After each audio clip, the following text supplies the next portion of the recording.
सभी बच्चों का Y2 कोचिंग क्लासेस में स्वागत है। आई होप आप सभी अच्छे होंगे, स्वस्थ होंगे और अपनी प्रिपरेशन को अच्छे से कर रहे होंगे। तो आज के लेक्चर में हम डिस्कस करेंगे रिमाइंडर थ्योरम। तो देखिए, इस टॉपिक को मैं आपको बिल्कुल बेसिक से और रूट से बताने वाला हूँ ताकि इस टॉपिक की आपको एकदम क्लियर अंडरस्टैंडिंग आ सके। शुरू करते हैं आज के लेक्चर को। तो मैं रिमाइंडर थ्योरम को सबसे पहले एक एग्जाम्पल से बताना चाहूँगा।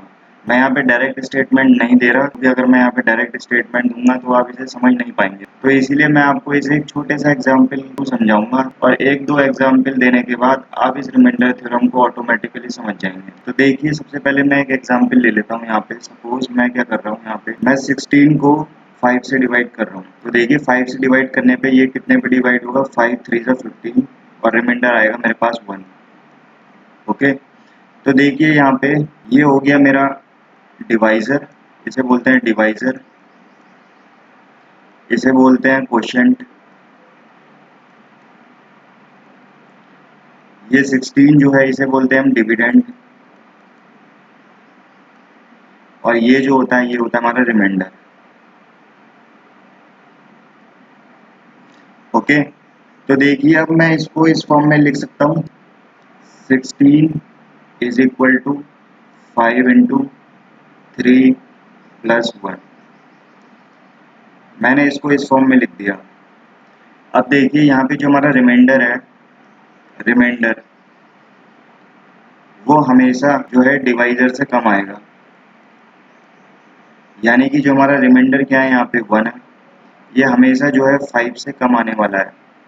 ठीक है, तो रिमाइंडर हमेशा किससे कम होगा, डिवाइजर से कम होगा। ये बात आप समझ चुके होंगे। आप 18 को डिवाइड करके देख लीजिए 5 से। जब 5 से डिवाइड करेंगे तो ये जाएगा 5 3 या 15, ये आएगा 3। तो देखिए यहाँ पे फिर से रिमाइंडर जो है वो किससे कम है, डिवाइजर से कम है। तो हमारा रिमाइंडर जो है हमेशा क्या है, डिवाइजर से क्या होगा, कम आएगा। डिवाइजर के बराबर भी नहीं आएगा। अगर ये डिवाइजर के बराबर आता है तो ये पूरा पूरा इस पे कट जाएगा। सपोज करो यहाँ पे मेरे पे 20 होता और यहाँ पे 5 है।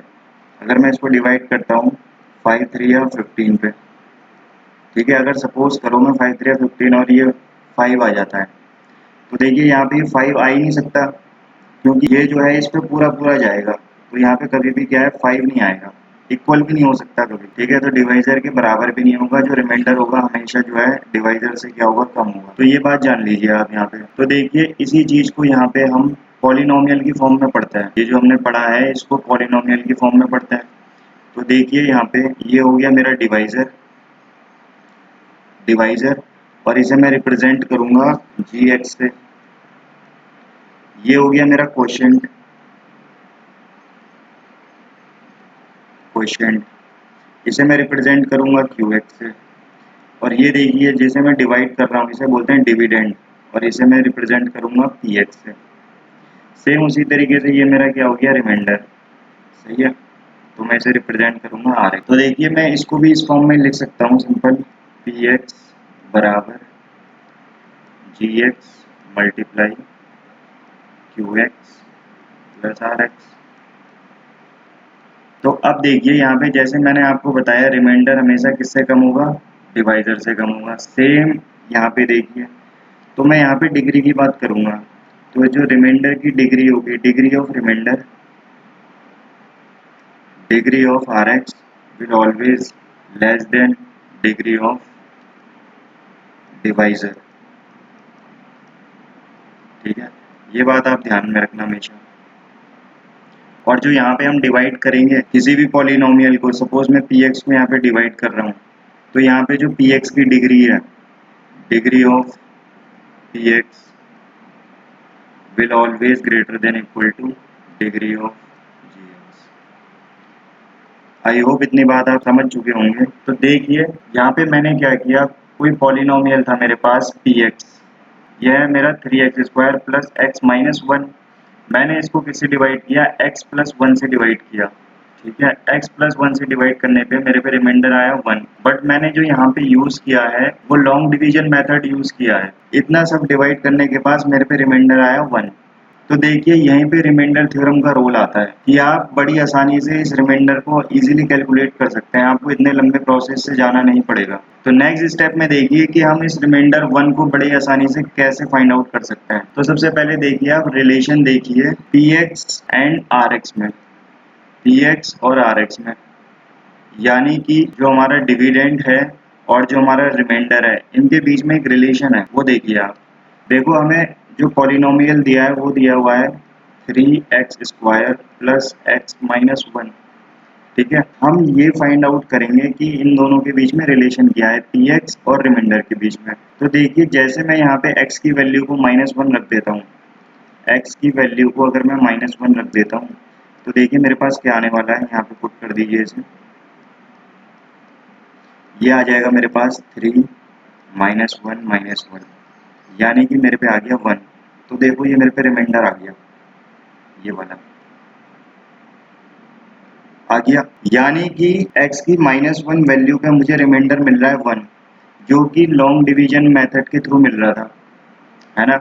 इतना सब करने के बाद अब आप कहोगे सर आपने ये जो है x की वैल्यू -1 क्यों रखी, तो देखो ये भी समझ लो। अब यहाँ पे देखिए जो मेरे पे डिवाइजर दिया हुआ है x+1, इसको देखो x+1 मेरे पे डिवाइजर दिया है, मैंने क्या रखा है, इसके 0 की वैल्यू को रखा है, इस पॉलिनोमियल की 0 वैल्यू को मैंने यहाँ पे पुट कर दिया, इस जगह पे डिवाइजर के 0 को मैंने यहाँ पे रख दिया, इस पॉलिनोमियल में रख दिया, तो मुझे क्या मिला, रिमाइंडर मिला 1। तो बस यही करते हैं हम रिमाइंडर थ्योरम में। एक चीज यहाँ पे ध्यान में रखना, जो हमारा डिवाइजर होना चाहिए वो लीनियर पॉलिनोमियल होना चाहिए।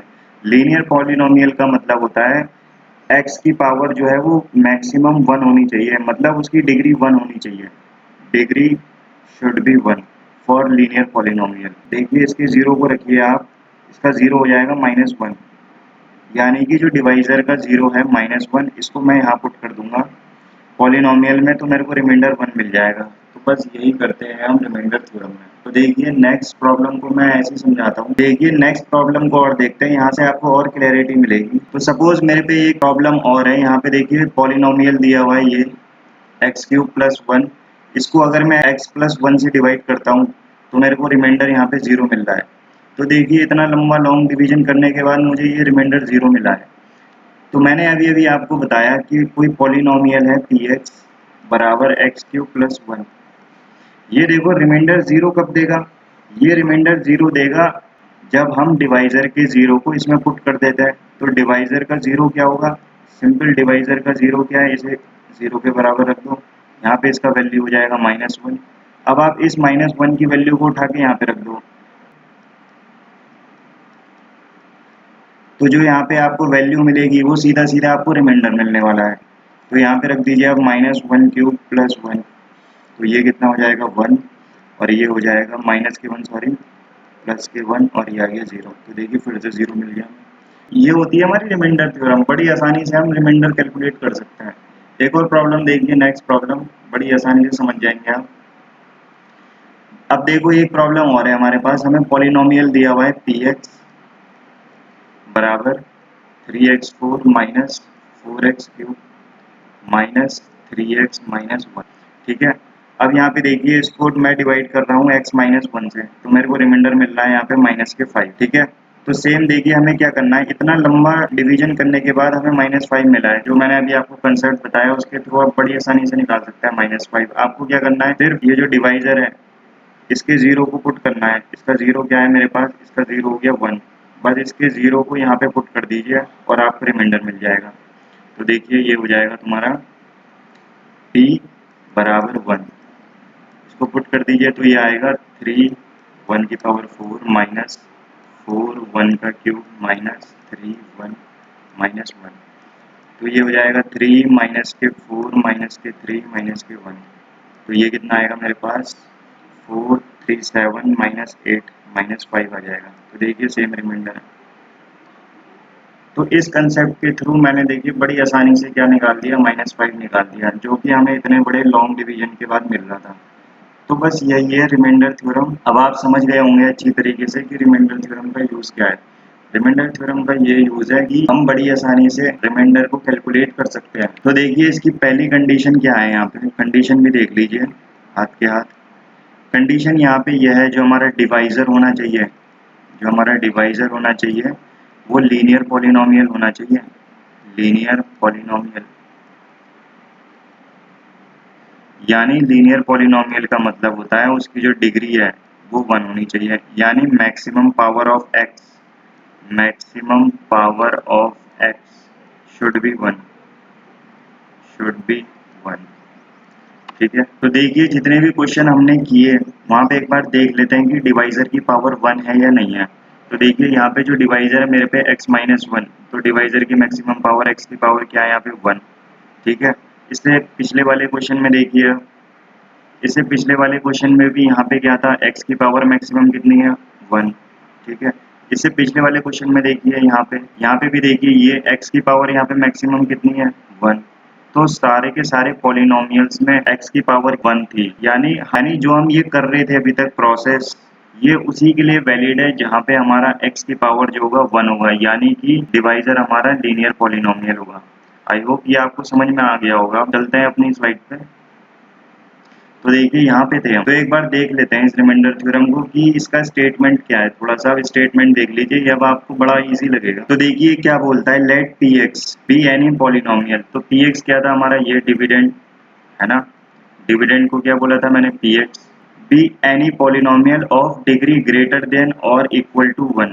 तो जो ये हमारा पॉलिनोमियल है इसकी जो डिग्री है वो हमेशा डिवाइजर से ज्यादा होनी चाहिए या बराबर होनी चाहिए। यानी यहाँ पे इसकी डिग्री देखो कितनी है, इसकी डिग्री है 4 और यहाँ पे इसकी डिग्री है कितनी 1। तो ये सेटिस्फाई हो रहा है, जी हाँ ये सेटिस्फाई हो रहा है। देखो यहाँ पे जो हमारा डिविडेंड है यहाँ पे इसकी मिनिमम पावर 1 हो सकती है, मिनिमम पावर 1, और मैक्सिमम पावर कितनी की हो सकती है। तो ये चीज आप ध्यान में रखना। अब देखिए आगे, let be any real number. अब a यहाँ पे क्या है, कोई रियल नंबर है। इसके बाद देखिए, if px is divided by the linear polynomial x minus a।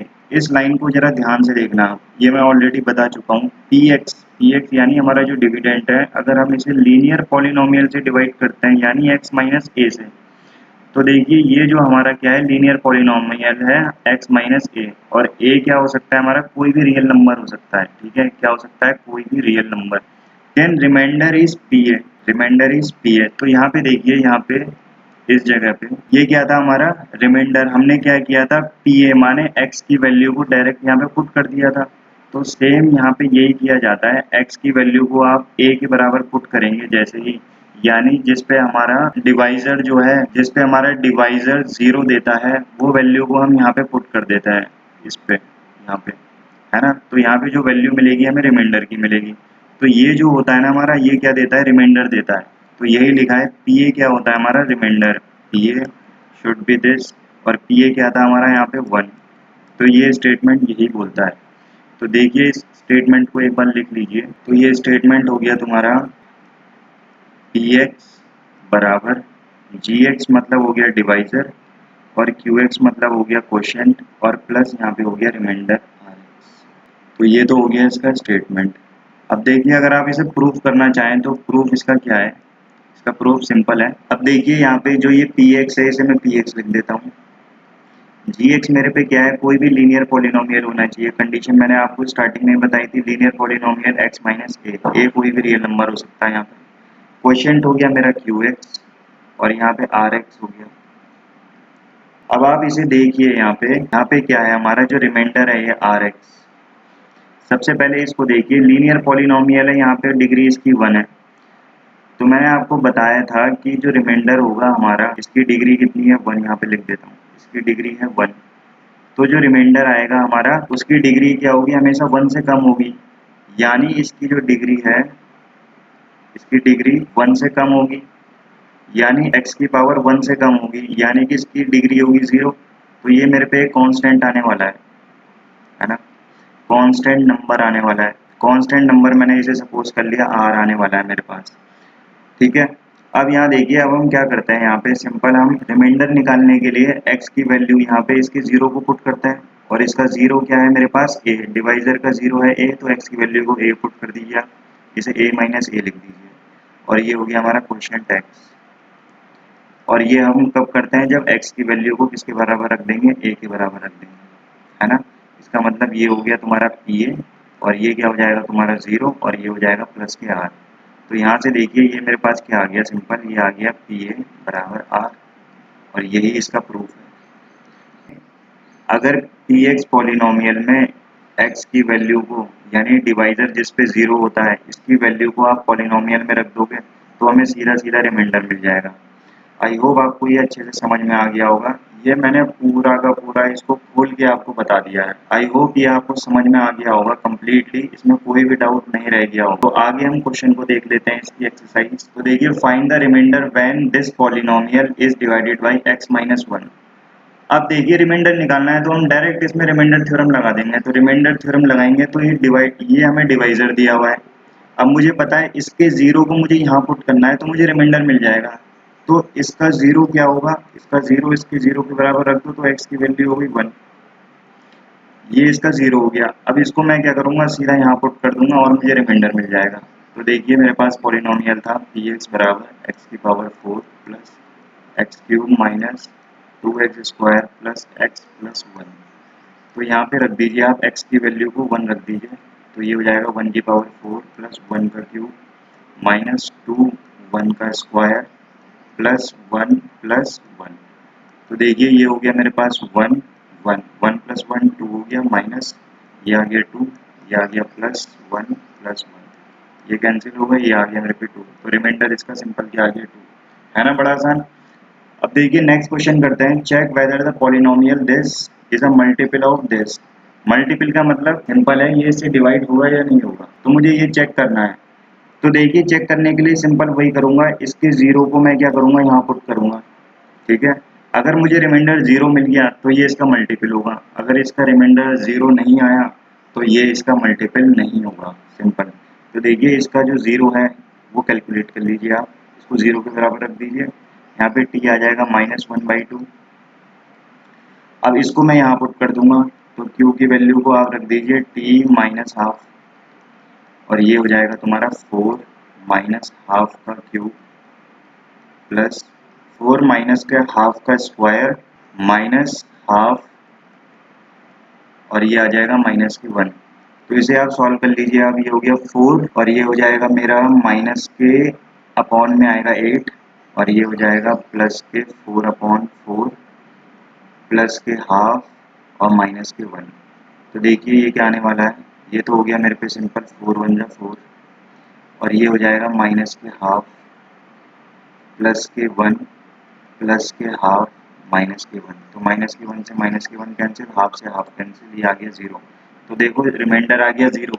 अब रिमाइंडर जब 0 आ जाता है तो यानी कि ये t2 प्लस 1 इस पॉलिनोमियल को कम्प्लीटली डिवाइड करेगा।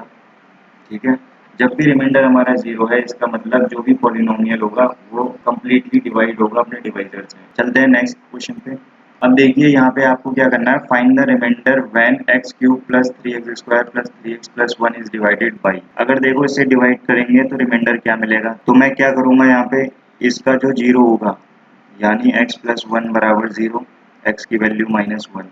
ठीक है, इसको मैं पॉलिनोमियल में पुट कर देता हूँ सीधा। जब पॉलिनोमियल में पुट करोगे तो सीधा पुट कर दो, ये आ जाएगा मेरे पास 3 माइनस 1 का स्क्वायर प्लस 3 माइनस 1 प्लस 1। ये आ गया मेरे पास 1, ये आ गया मेरे पास सॉरी -1, ये हो जाएगा 3, ये हो जाएगा माइनस के 3, ये हो जाएगा प्लस के 1। तो 3 से 3 कैंसिल, 1 से 1 कैंसिल, ये आ गया 0। देखो, रिमाइंडर 0 आ गया, इसका मतलब ये जो है इसका मल्टीपल है। ये जो है हमारे पॉलिनोमियल का क्या है, मल्टीपल है, मतलब ये इसे कम्प्लीटली डिवाइड करेगा। अब देखिए, नेक्स्ट क्वेश्चन पे चलते हैं। ये तो हो गया फर्स्ट। सेकंड पे चलते हैं। x माइनस 1/2, इसको 0 रख दो, तो ये हो जाएगा हाफ। अब हाफ रखना है मुझे यहाँ पे, तो हाफ रख दीजिए, हाफ का क्यूब प्लस 3 हाफ का स्क्वायर प्लस 3 हाफ प्लस 1। तो ये हो गया 1/8, ये हो गया 3/4 प्लस ये आएगा 3/2, ये आ जाएगा प्लस के 1। तो इसे जब सॉल्व करेंगे, यहाँ पे आप एलसीएम ले लीजिए सिंपल, 8। तो यहाँ पे आ जाएगा मेरा 1 4 2 2 3 या 6 प्लस 2 4 4 3 या 12 प्लस यहाँ पे आएगा 1 8 या 8। तो देखिए क्या आएगा यहाँ पे। अब ये हो गया 6 प्लस 1 7, 12 और 7 19, 19 और 8 27/8। तो ये आ गया इसका रिमाइंडर सिंपल। ठीक है, इसे रब कर देते हैं हम। अब नेक्स्ट क्वेश्चन देखिए। अब जो ये मेरा x है, इसका जो जीरो होगा वो क्या होगा, सिंपल इसका जीरो क्या होगा, इसका जीरो जीरो होगा, तभी तो ये जीरो होगा, है ना। तो इस जीरो की वैल्यू आप यहाँ रख दीजिए। तो इस जीरो की वैल्यू आप यहाँ रखेंगे तो सिंपल मेरे को रिमाइंडर क्या मिलेगा, देखते ही आप बता दोगे मुझे रिमाइंडर मिलने वाला है यहाँ पे। जब मैं x को क्या रखूंगा जीरो, तो रिमाइंडर मुझे मिलेगा 1। यहाँ पुट कर दीजिए, ये जीरो हो जाएगा, ये भी जीरो हो जाएगा, ये भी जीरो, बचेगा आपके पास 1। तो ये तो बड़ा सिंपल हो गया। अब ये वाला देखिए क्वेश्चन नंबर 4। क्वेश्चन नंबर 4 में देखिए मुझे क्या करना पड़ेगा, x की वैल्यू को क्या रखना पड़ेगा, माइनस के पाई, क्योंकि जो इसका जीरो होगा वो आप ऐसे निकालेंगे, x प्लस पाई बराबर जीरो, x की वैल्यू माइनस पाई। तो आप x की वैल्यू माइनस पाई रख दीजिए यहाँ पे। तो ये आएगा मेरे पास माइनस पाई का क्यूब प्लस 3 माइनस पाई का square plus 3 minus pi plus 1। तो ये देखिए ये हो गया मेरे पास पाई क्यूब माइनस का, और ये आएगा मेरे पास प्लस का 3 पाई स्क्वायर माइनस के 3 पाई प्लस के 1। ठीक है, तो ये क्या हो गया, इसका सिंपल रिमाइंडर हो गया। इसके आगे आप सॉल्व नहीं कर सकते इसे। तो देखिए फिफ्थ क्वेश्चन क्या है हमारा, फिफ्थ क्वेश्चन क्या है, पाई प्लस 2x, इसको भी जीरो रख दीजिए, क्योंकि इसका जीरो जो है मुझे रिमाइंडर देने वाला है, इसलिए मैं क्या रखूंगा, जीरो। तो ये हो गया 2x बराबर माइनस के 5, x बराबर माइनस 5/2। तो x बराबर माइनस 5/2 को आप पुट कर दीजिए यहाँ पे सिंपल अपने पॉलिनोमियल में। तो पी एक्स बराबर हो जाएगा माइनस के 5/2 इक्वल टू, यहाँ पे रख दीजिए x की वैल्यू माइनस के 5/2 का क्यूब प्लस 3 माइनस 5/2 का स्क्वायर प्लस 3 माइनस 5/2, ये हो जाएगा प्लस 1। तो देखिए आप इसे कैलकुलेट करेंगे तो आपको रिमाइंडर ऑटोमेटिकली मिल जाएगा। ये मैं आप पे छोड़ता हूँ, इसे कीजिएगा। चलते हैं नेक्स्ट क्वेश्चन पे। Find the remainder when this polynomial is divided. देखो सेम तरीका है, आपको क्या करना है, यहाँ पे इसके जीरो को यहाँ पुट करना है, आपको रिमाइंडर मिल जाएगा। यानी x माइनस ए बराबर जीरो, x बराबर ए। तो ये हो गया इसका जीरो, आप इसको यहाँ पे पुट कर दीजिए, आपको अपना रिमाइंडर मिल जाएगा। पुट करिए यहाँ पे तो आपको मिल जाएगा पी एक्स बराबर ए इक्वल टू, ये हो जाएगा तुम्हारा a का क्यूब माइनस ए, एक्स स्क्वायर है तुम्हारा a का स्क्वायर प्लस 6a माइनस ए, यहाँ पे पुट कर दीजिए, ये हो जाएगा तुम्हारा a क्यूब माइनस के a क्यूब प्लस के 6a माइनस के a। तो a क्यूब से a क्यूब कैंसिल हो गया यहाँ पे, तो ये बचा मेरे पे 6a माइनस a 5 है। तो चलते हैं नेक्स्ट क्वेश्चन पे। नेक्स्ट क्वेश्चन है, check whether 7 plus 3x is a factor of 3x cube plus 7x। तो देखिए ये क्वेश्चन मैं करा देता हूँ आपको कि मुझे ये चेक करना है कि this is a factor of this है या नहीं है। तो क्या करना है, सिंपल आपको इसका जो जीरो है वो यहाँ पे पुट कर देना है। तो इसका जो जीरो होगा वो क्या होगा, 3x प्लस 7 बराबर जीरो, तो x बराबर माइनस 7/3। आप इसको यहाँ पे पुट कर दीजिए, आपको रिमाइंडर मिल जाएगा। तो देखिए ये हो गई आज की क्लास खत्म। आई होप आपको लेक्चर अच्छे से समझ में आया होगा। जो भी बच्चा इस चैनल पे नया है वो चैनल को सब्सक्राइब कर ले, वीडियो को लाइक करना ना भूलें। मिलते हैं नेक्स्ट लेक्चर में, तब तक के लिए थैंक यू, बाय बाय।